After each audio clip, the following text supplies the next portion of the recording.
Madam, शिक्षा कर्मयोगी सम्मान 2023-24 के लिए आपको चयनित किया गया है। बोधगया में कार्यक्रम आयोजन होना है 23 नवंबर को, क्या कहेंगे? सबसे पहले तो आचार्य कुलम को मैं धन्यवाद देना चाहूँगी कि उन्होंने इतनी बड़ी संस्था से हमें नवाजा। और कोई भी अवार्ड हमें काम करने के लिए और प्रेरित करता है और उत्साह देता है। जो संस्था है वह आचार्य विनोबा भावे द्वारा संस्थापित है। यह हमारे लिए और विद्यालय परिवार के लिए और भी गौरव की बात है। मैं पूरे आचार्य कुलम के सभी पदाधिकारियों का तहे दिल से धन्यवाद देती हूँ। जहाँ तक हमें पता है, भोजपुर से 2 लोगों का चयन हुआ है, जिसमें आप शिक्षा के क्षेत्र में आपका चयन हुआ है।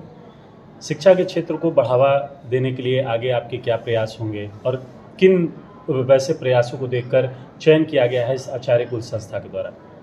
देखिए, जब हम लोग विद्यार्थी जीवन को छोड़ करके कुछ करने की सोचे तो सबसे पहले हम लोगों ने विद्यालय की स्थापना की। उस समय में हम लोग यह सोचे कि जो सीबीएसई का करिकुलम था, आम जन में, समाज में यह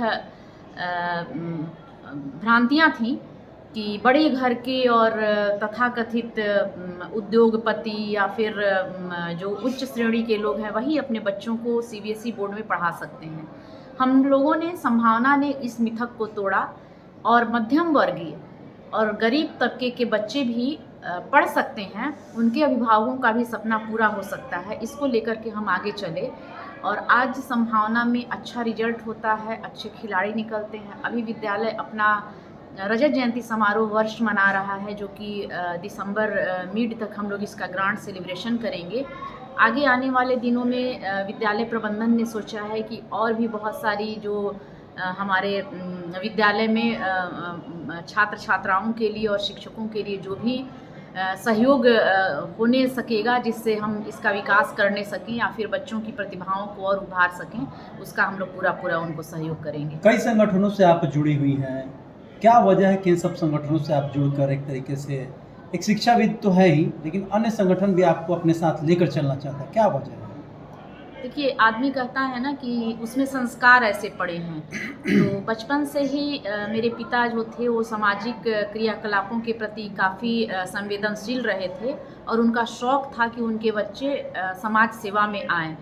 तो उन्होंने 10 साल की उम्र से ही अपने साथ साथ मुझे भी समाज सेवा में रखा और बहुत सारी चीज़ें जो होती है, चूँकि वो एक शिक्षक थे पेशे से, तो बहुत सारी नैतिक एजुकेशन और इस तरह की चीज़ों को हमारे बीच में पिरोए। तो वो चीज़ें जो हैं, कहा जाता है ना, संस्कार कह के नहीं दिया जाता है। हमारे आसपास, हमारे घर में, हमारे माता पिता के अंदर जो चीज़ें होती हैं और जिसको हम देखते हैं, वही संस्कार के रूप में आगे जाके प्रस्फुटित होती हैं और उसी स्तर पर हम काम कर पाते हैं। बच्चे संभावना के तहत अपनी संभावनाओं को तलाशते हैं। उन संभावनाओं को, बच्चों को उन संभावनाओं तक पहुंचाने के लिए संभावना क्या-क्या करता है? आप लोगों का क्या प्रयास रहता है? इसके बारे में भी कुछ बताएं। संभावना, अभी जो रजत जयंती वर्ष चल रहा है उसमें आप देखेंगे, हम लोग फिर बुलाएंगे आपको विद्यालय में। अभी अनेक विधाओं की कार्यशालाएँ चल रही हैं। कोई ऐसी विधा नहीं है, चाहे वह नाटक हो या वह कथा लेखन हो या वह कविता लेखन हो, कबड्डी हो, कुछ भी विधा, सारी विधाएं चल रही हैं और उसमें हम लोग बच्चों की तलाश कर रहे हैं कि इस बच्चे में क्या चीज़ है। थोड़ी तो प्रतिभा होगी। इंसान को भगवान बिना कुछ दिए धरती पे नहीं भेजता है, कुछ ना कुछ औचित्य होता है और समाज को क्या दे सकता है वो चीज़ें उसमें होती हैं। और संभावना यह प्रयास करता है कि उन चीज़ों को पकड़कर बच्चों के बीच से उसको निकालना, उसको तराशना, ताकि वह बड़े होकर उसका समाज में और देश के काम में उसकी प्रतिभा आ सके। राष्ट्रीय स्तर की संस्था के द्वारा आपका चयन किया गया है शिक्षा कर्मयोगी सम्मान के लिए। आपको आज सुबह से ही कई लोगों ने बधाई दी है, उनके लिए क्या संदेश होगा?